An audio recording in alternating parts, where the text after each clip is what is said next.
جو کہ زمین اور آسمان یا اس پوری کائنات کا احاطہ کیا ہوا ہے۔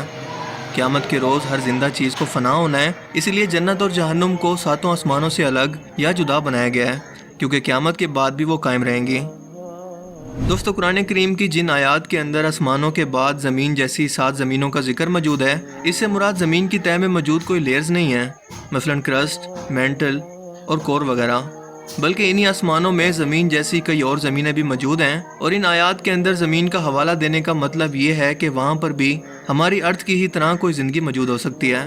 اور یہ زندگی کس صورت کے اندر موجود ہے ہم کچھ نہیں جانتے۔ اور اس کی مثال دینے کی وجہ یہ ہے کہ زمین زندگی کی علامت ہے، اور انسان بھی صرف اسی کے بارے میں جانتے ہیں۔ جب انسان کی موت کا وقت قریب آتا ہے تو اس کی روح کو ہر ایک آسمانی دروازے سے گزار کر عالم ارواح کے اندر لے جایا جاتا ہے، جہاں پر قیامت تک آنے والی روحیں انتظار کرتی ہیں۔ ہر ایک آسمانی دروازے پر نگہبان فرشتے اس روح کا حسب نسب پوچھتے ہیں اور پھر اسے اس دروازے سے گزرنے دیتے ہیں، جیسا کہ سفر معراج پر حضرت جبرائیل علیہ السلام نے نبی پاک صلی اللہ علیہ وآلہ وسلم کا ہر ایک آسمان پر تعارف کروایا، اور ان نگہبان فرشتوں نے خوش آمدید کہہ کر دروازے کھول دیے۔ حدیث مبارکہ کے الفاظ ہیں کہ پہلے آسمان کے مقابلے میں دوسرا آسمان اتنا بڑا ہے جیسے کسی صحرا کے اندر ایک انگوٹھی موجود ہو۔ ایک بڑے صحرا کے اندر موجود ایک انگوٹھی کی حیثیت کیا ہو سکتی ہے، یقیناً آپ بھی اس کا اندازہ لگا سکتے ہیں، یعنی کہ نہ ہونے کے برابر۔ اسی طرح مزید فرمایا کہ دوسرا آسمان پہلے آسمان کے مقابلے میں اتنا بڑا ہے کہ دوسرے آسمان کو صحرا سمجھ لو، اور پہلے آسمان کو ایک انگوٹھی جو اس صحرا کے اندر موجود ہے۔ اور اسی طرح سے 7 آسمانوں کے بارے میں آپ نے یہی بیان کیا کہ ان 7 آسمانوں کے اندر ہر ایک آسمان دوسرے آسمان سے سائز کے اندر ناقابل یقین حد تک بڑا ہے، جس کے اوپر اللہ کا عرش موجود ہے، اور اللہ کا عرش اتنا بڑا ہے کہ 7 آسمان اس کے سامنے صحرا میں پڑی ہوئی ایک انگوٹھی کے سائز کے برابر ہیں۔ اسی بات کو آج سائنس ملٹی ورس تھیوری کہہ کر کچھ اس طرح سے اس کی وضاحت کرتی ہے کہ ہماری اس کائنات جیسی کئی اور کائناتیں بھی موجود ہیں جو ایک دوسرے سے جدا اور الگ الگ ہیں۔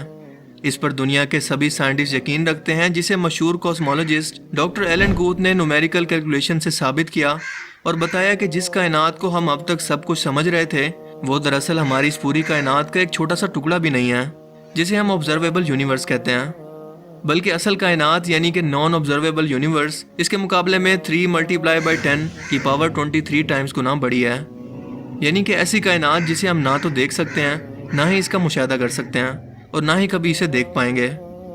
آبزرویبل یونیورس جس کا ہم اب تک مشاہدہ کر پائے ہیں، اس کا سائز ہے 46.5 بلین لائٹ ایئر، جسے اگر ڈاکٹر ایلن کے مطابق ایکچوئل یونیورس کے سائز یعنی کہ 3 × 10 کی پاور 23 سے ملٹیپلائی کریں تو پہلے آسمان کا اصل سائز سامنے آتا ہے، جو کہ 4.28 × 10 کی پاور 23 بنتی ہے، یعنی کہ ایک آسمان سے دوسرے آسمان تک کی دوری، جہاں تک پہنچنے کا وقت ناپنے کے اندر شاید وقت کا پیمانہ ہی کم بڑھ جائے، جہاں تک انسان پہنچنے کا تصور بھی نہیں کر سکتا، بلکہ حقیقت تو یہ ہے کہ وہ اپنے قریب ترین چاند پر بھی جانے کے قابل نہیں ہو سکا۔ 7 آسمانوں پر پہنچنے کے بارے میں سوچنا تو کسی بے وقوفی سے کم نہیں۔ کائنات کی وسعت اللہ تعالیٰ کی بے پناہ قدرت کی نشانی ہے کہ اس قدر پاور اور ٹیکنالوجی کے حصول کے باوجود انسان پہلے آسمان تک کا سرا تک نہیں ڈھونڈ پائے۔ خود قرآن کریم نے چیلنج کیا ہے کہ انسان آسمان اور زمین کے دائرے سے باہر نہیں نکل سکتا جہاں تک اس کی حد مقرر ہے۔ دوستو، کسی چیز کا آنکھوں سے نظر نہ آنا اس بات کی دلیل نہیں ہے کہ وہ چیز دراصل موجود ہی نہیں ہے، کیونکہ ہماری اس دنیا کے اندر بھی بہت ساری ایسی چیزیں ہیں جنہیں ہم نہ تو دیکھ سکتے ہیں اور نہ ہی چھو سکتے ہیں، لیکن وہ حقیقت کے اندر موجود ہیں، اور ہم ان چیزوں کو صرف اس لیے مانتے ہیں کہ یہ ہمارے مشاہدے کی چیزیں ہیں اور ہم مشاہدے کا انکار نہیں کر سکتے۔ مثلا gravity, dark matter, dark energy, electromagnetic waves اور اس طرح کی کئی چیزیں ہماری دنیا و کائنات کے اندر موجود ہیں، لیکن ہمیں نظر نہیں آتی۔ 7 آسمانوں کا تصور بھی ذرا مختلف نہیں ہے، کیونکہ وہ ہماری نظروں سے کسی مفصلیت کی وجہ سے پوشیدہ ہیں۔ اس عظیم الشان کائنات کی تخلیق کے بارے میں دنیا کا تقریباً ہر شخص بگ بینگ تھیوری پر یقین رکھتا ہے، جس کے مطابق ہماری کائنات ایک نتھنگ پوائنٹ سے ایک سنگولیرٹی کے اندر بند تھی، جس کا میس انلیمیٹڈ تھا اور گریوٹی حد سے زیادہ۔ یہ ایک بڑے دھماکے سے پھٹ کر بکھر گئی، جس سے موجودہ کائنات، سٹارز، گلیکسیز اور نیبولاز وغیرہ سب کچھ بنا، اور یہ بھی کہ یہ ہر لمحہ روشنی کی رفتار سے مسلسل اب تک پھیل رہی ہے، جیسا کہ دھماکے کے بعد ہوتا ہے کہ چیزیں دور دور تک بکھر جاتی ہیں، اور جب اس دھماکے کی شدت ختم ہوگی تو یہ پھر سے وہیں پر واپس لپٹنا شروع کر دے گی جہاں سے اس کا آغاز ہوا۔ اسی بگ بینگ کے بارے میں قرآن کریم آج سے 1400 سال پہلے بیان کرتا ہے کہ کیا کافروں نے نہیں دیکھا کہ آسمان اور زمین دونوں ملے ہوئے تھے، تو ہم نے ان کو جدا جدا کر دیا اور تمام جاندار چیزیں ہم نے پانی سے بنائی، پھر یہ لوگ ایمان کیوں نہیں لاتے؟ جبکہ اس کائنات کے خاتمے سے متعلق اللہ پاک فرماتے ہیں کہ کیا تم نہیں دیکھتے کہ جتنی چیزیں زمین میں ہیں سب کچھ خدا نے تمہارے زیر فرمان کر رکھی ہیں، اور کشتیاں بھی جو اس کے حکم سے دریا کے اندر چلتی ہیں، اور وہ آسمان کو تھامے رکھتا ہے کہ زمین پر وہ گر نہ پڑے مگر اس کے حکم سے۔ بے شک خدا لوگوں پر نہایت شفقت کرنے والا اور مہربان ہے۔ دوستو، یہاں پر آسمان کو تھامنے کی بات کرنا کہ وہ گر نہ پڑے، اس سے مراد آج کی زبان کے اندر سائنس کی زبان میں بگ کرنچ تھیوری ہے، جس سے مراد یہ ہے کہ جس رفتار سے ہماری یہ کائنات پھیل رہی ہے اسی رفتار سے ایک دن سکڑ کر پھر سے ایک سنگولیرٹی کے اندر بدل کر بالکل ختم ہو جائے گی، یعنی کہ ریورس ہو کر بالکل ایک غبارے کی طرح جس کے اندر ہوا بھر کر اسے کھول دیا جائے اور اس کے بعد وہ اپنی اصلی حالت کے اندر واپس آنا شروع کر دے۔ بالکل یہی حال گریوٹی بھی پوری کائنات کا کرے گی، اور ذرا سوچ کر دیکھیں کہ یہ گریوٹی جیسی فورس دراصل ہے کیا جو ہمیں نظر نہیں آتی لیکن وجود رکھتی ہے، ایک ایسی طاقت جو نظام کائنات سنبھالے ہوئے ہے لیکن انسانوں کے کنٹرول میں نہیں۔ یقیناً یہ اللہ کا حکم ہے، ورنہ پورا آسمان اور اس میں موجود ہر ایک چیز آج ہی انسانوں پر گر پڑے۔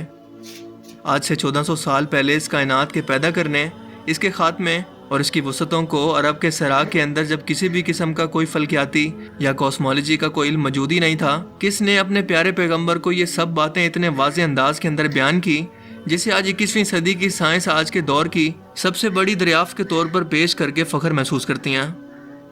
یقیناً اس خالق نے جو اس پوری کائنات کو پیدا کرنے والا اور اس کے رازوں کو جاننے والا ہے، وہ اس پوری کائنات کا اکیلا بادشاہ ہے، جس کے دست قدرت کے اندر اس پوری کائنات کا ہر ایک ذرہ ہے اور وہ اس ذرے سے بھی غافل نہیں ہے۔ دوستوں، یہ تو ویسے تو ایک بہت انفارمیٹیو ویڈیو تھی اور مزہ آیا دیکھ کر۔ اچھا، اس میں تو کچھ شک نہیں ہے، شک کی تو گنجائش ہی نہیں ہے کہ اس مطلب کہ اللہ تعالیٰ نے